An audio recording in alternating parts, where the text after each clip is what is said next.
El rey David, del olvido a la gloria. El ungido en las sombras. En las colinas de Belén, un joven pastor llamado David cuida con esmero a sus ovejas, ajeno a que su destino cambiará para siempre.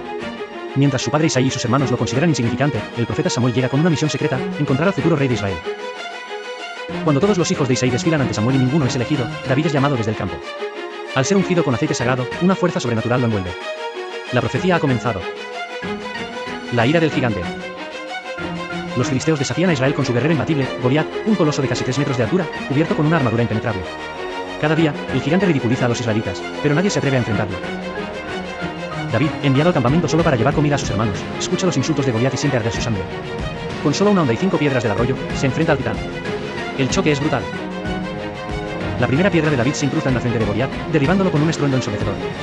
Con la propia espada del gigante, David corta su cabeza. Israel estalla en júbilo. Un héroe peligroso. David regresa como un héroe, pero su victoria lo ha convertido en una amenaza para el rey Saúl. Mientras el pueblo canta, Saúl mató a sus miles, pero David a sus 10 miles, la semilla de la envidia germina en el corazón del monarca. Saúl intenta controlar a David ofreciéndole a su hija Michal en matrimonio, pero la paranoia del rey crece. David, ahora capitán del ejército, conquista territorios y gana el favor del pueblo, mientras Saúl trama su caída en la oscuridad. La cacería comienza. La locura consume a Saúl. Durante un banquete, en un ataque de furia, lanza su lanza contra David, quien escapa por poco. Con la ayuda de su esposa Michal y su mejor amigo Jonatán, el hijo del rey, David huye en la noche. Convertido en fugitivo, se esconde en las colinas y desiertos, mientras los soldados de Saúl lo persiguen sin descanso. Cada noche, David duerme con un ojo abierto, sabiendo que la traición puede acechar en cualquier sombra. Exiliado y perseguido, David reúne a un grupo de guerreros marginados y forajidos. Juntos, se refugian en la cueva de Adulam, planeando su siguiente movimiento. Mientras tanto, Saúl arrasa aldeas enteras buscando a su enemigo. En un giro inesperado, David se encuentra con el sacerdote Ahimelech, quien le entrega la espada de Goliat y panes sagrados. La caza del hombre más buscado de Israel se intensifica. El rey a un paso de la muerte. En un giro del destino, David y sus hombres encuentran a Saúl dormido en una cueva. La oportunidad perfecta para acabar con su perseguidor está ante él. Sus hombres le susurran: este es el día que Dios te prometió. Pero en lugar de matarlo, David corta un trozo de su manto como prueba de su misericordia. Al amanecer, desde la distancia, le muestra a Saúl la tela y le grita que no busca su muerte. Saúl, quebrantado, llora y promete no volver a perseguirlo, pero la sombra de la traición nunca desaparece. La traición de los filisteos. Desesperado, David se refugia ante sus antiguos enemigos, los filisteos. Engaña a su rey Acus haciéndole creer que se ha vuelto contra Israel. Sin embargo, cuando los filisteos marchan contra su propia nación, David se ve atrapado en una red de mentiras y lealtades divididas. La última noche de Saúl. Saúl, temiendo la batalla contra los filisteos, busca respuestas en una bruja de Endor. Al invocar el espíritu de Samuel, la profecía es devastadora: Saúl y sus hijos morirán al amanecer. En la batalla, Saúl ve caer a sus hijos, y rodeado por los filisteos, se lanza sobre su propia espada. La era de Saúl termina en un río de sangre. La coronación sangrienta. David es proclamado rey de Judá, pero la guerra civil estalla. Isboset, hijo de Saúl, se opone a su reinado. En un juego mortal de mentiras, asesinatos y traiciones, David finalmente se convierte en rey de todo Israel. La fortaleza imposible. David pone su mirada en Jerusalén, una ciudad inexpugnable. Con una estrategia brillante, sus hombres entran por los túneles de agua y conquistan la fortaleza Jebusea. Jerusalén se convierte en la capital eterna de Israel. La danza del arca. David trae el arca de la alianza a Jerusalén en una celebración desbordante. Sin embargo, Oza, un hombre que toca el arca sin permiso, cae muerto en el acto, provocando terror entre los israelitas. El pecado del rey. David, desde su palacio, ve a Betsabé bañándose.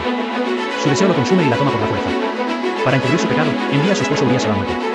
Pero el profeta Natán lo confronta con una parábola vendedora: eres ese hombre. La espada nunca se apartará.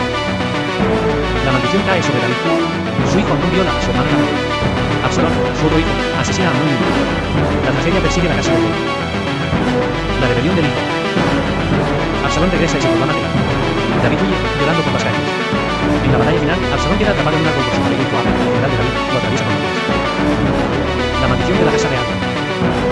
David regresa, pero su reino está roto. La traición, la sangre y el sufrimiento han dejado cicatrices inborrables en su alma. David, ahora anciano pero aún formidable, enfrenta la última gran conspiración contra su reino. Su hijo Adonías, ambicioso y sediento de poder, reúne aliados para proclamarse rey antes de que David pueda asegurar la sucesión de Saúl. Mientras las sombras de la traición se extienden por el palacio, David reúne a sus generales más leales para un último enfrentamiento. La batalla se libra en las calles de Jerusalén, donde el caos y la sangre marcan el destino de los rebeldes. David, montado en su corcel, observa como la traición es aplastada, pero el precio ha sido alto. Muchos de sus guerreros más fieles han caído, y su corazón se llena de amargura. La guerra ha marcado su alma, y la sombra de la muerte sigue a su vez. La elección del sucesor. David, sintiendo el peso de los años y la retirada de su final, toma la decisión que cambiará el futuro de Israel. Convoca a Salomón, su hijo con Betsabé, y en una ceremonia solemne lo proclama heredero al trono. Sin embargo, la amenaza de Adonías y sus seguidores aún persiste. David debe actuar con rapidez. En una muestra de autoridad, ordena la unción de Salomón como rey ante el pueblo, asegurando que nadie cuestione su derecho al trono. Mientras los sacerdotes derraman el aceite sagrado sobre la cabeza de Salomón, el sonido de trompetas resuena en Jerusalén. Adonías, al enterarse, huye aterrorizado y se refugia en el altar del templo, implorando por su vida. El reinado de David está llegando a su fin, pero su legado apenas comienza. Desde su lecho de muerte, David llama a Salomón para darle sus últimas instrucciones. Con voz débil pero firme, le susurra: sé fuerte y cumple la ley de Dios. La sabiduría será tu mayor arma en la justicia de oscuro. Pero sus palabras también llevan un tono oscuro.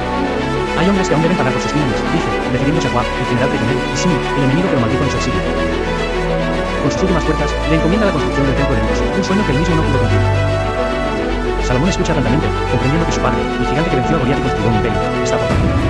El aire en la habitación se llena de un silencio solemne. El adiós a un gigante. La noticia se esparce por Jerusalén, el gran rey David ha muerto. La ciudad se sume en un mudo profundo. Multitudes se congregan frente al palacio para despedir a su líder, el hombre que transformó una tribu errante en una nación poderosa. En el palacio, su cuerpo yace cubierto con un manto real, rodeado por su familia y generales. Mientras su féretro es llevado a su sepultura, las calles se llenan de llantos y alabanzas. David, el rey de Israel, nunca será olvidado, gritan entre sollozos. Su legado está escrito en la historia, en las canciones de los salmistas y en la memoria de su pueblo.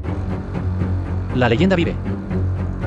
David, el pastor convertido en rey, se convierte en leyenda eterna. Su nombre será recordado en cada generación, sus hazañas serán contadas por siglos y su linaje traerá consigo a un futuro rey aún más grande. Su historia no termina con su muerte, sino que trasciende el tiempo, inspirando a reyes, guerreros y soñadores. Desde las colinas de Belén hasta el trono de Jerusalén, su vida fue una prueba de que la fe y el coraje pueden cambiar el destino de un hombre y de toda una nación.